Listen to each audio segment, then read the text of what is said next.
ठीक है खुरम साहब, ये एफिशिएंट एफडीआई की आपने बात की, एक्सपोर्ट लेड ग्रोथ की आपने बात की, इकोनॉमिक इंडिकेटर इस वक्त पॉजिटिव हैं, हम देख रहे हैं कि एफडीआई भी आहिस्ता आहिस्ता मुल्क में आ रही है। लेकिन अब ऐसी सूरत हाल में जब हम बेहतरी की तरफ जा रहे हैं तो इंटरेस्ट रेट में इस वक्त जो कमी हुई है वो सिर्फ 1% की, और बिजनेस कम्युनिटी की डिमांड थी कि 3 से 4% का एक रूम मौजूद था।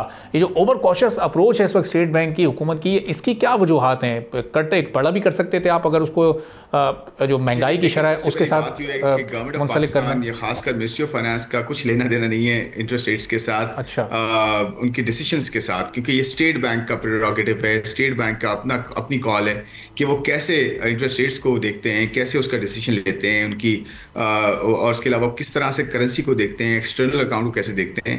तो ये प्योरली उनकी कॉल है, उनका प्रेरोगेटिव है, इसमें हमारा कोई इसमें अमल दखल नहीं है। हम तो रेसिपिएंट है एक तरह से कि जो भी कॉल उनकी होती है वो हमें अगर फ़ायदा देती है तो डेफिनेटली हमारे लिए बहुत बेहतर है। और देखें कॉशियस स्टांस की जहाँ तक बात है तो वो तो स्टेट बैंक का अपनी कॉल है कि जी वो इन्फ्लेशन को कैसे जो है मैनेज कर रहे हैं। अब इन्फ्लेशन नीचे आ रही है, हमारा व्यू ये है कि जी एक तो उन्होंने बहुत अच्छा ये काम किया कि बड़ी प्रूडेंटली लेके चलें, बड़ा ग्रेजुअल लेके चलें और बिल्कुल तहम्मुल के साथ चलें। ये अच्छी बात है। ऐसा नहीं हो सकता कि जी आप इन्फ्लेशन नीचे आई तो आपने बहुत अग्रेसिव रेट कट दे दिया, और मेरे ख्याल में तो बहुत बड़ा रेट कट आया है। पिछले आप 10 महीने की बात करें या 8 महीने की बात करें तो हम तो 10% कम कर चुके हैं स्टेट बैंक तो इंटरेस्ट रेट्स को, तो मेरे ख्याल में ऑलरेडी काफ़ी नीचे आ चुके हैं रेट्स। और वैसे भी काइबॉर को देखें ना आप, जिस पे लैंडिंग बोरोइंग होती है वो 11%, 11.25% के पास जो है वो ट्रेड करने लग गया है। इससे भी नीचे एक्सपेक्टेड है कि वो आ जाएगा। और बड़े जो इंस्टीट्यूशंस हैं, बड़े कॉर्पोरेट्स हैं, तो वैसे भी जो है वो बड़े कंपेटिटिव रेट्स पे जो है बोरोइंग कर सकते हैं और कर रहे हैं।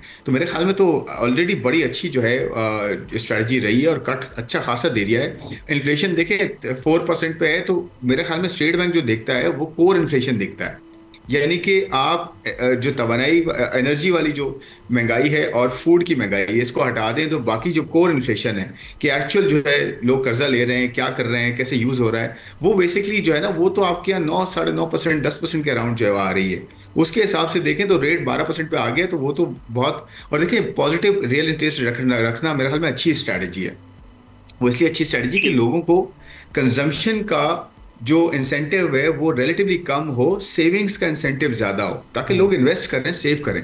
तो मेरे ख्याल में स्टेट बैंक ने अच्छी स्ट्रैटेजी अपनाई। और आगे अगर इन्फ्लेशन और नीचे जाती है, जो कि एक्सपेक्टेड है कि 3% पे जा सकती है जनवरी की इन्फ्लेशन, ये स्ट्रीट फोरकास्ट है, तो आपके यहाँ इंटरेस्ट रेट मजीद नीचे आ सकते हैं। स्टेट बैंक की स्ट्रैटेजी मेरे ख्याल में वो अभी तक बहुत कामयाब है 3 चीज़ों में। इंटरेस्ट रेट्स की स्ट्रैटेजी में, एक्सटर्नल अकाउंट को देखा है आप, हम सरप्लस में हैं।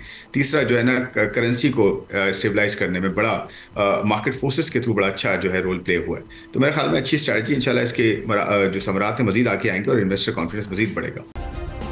सब्सक्राइब करें और बेल दबाएं ताकि कोई खबर रह न जाए।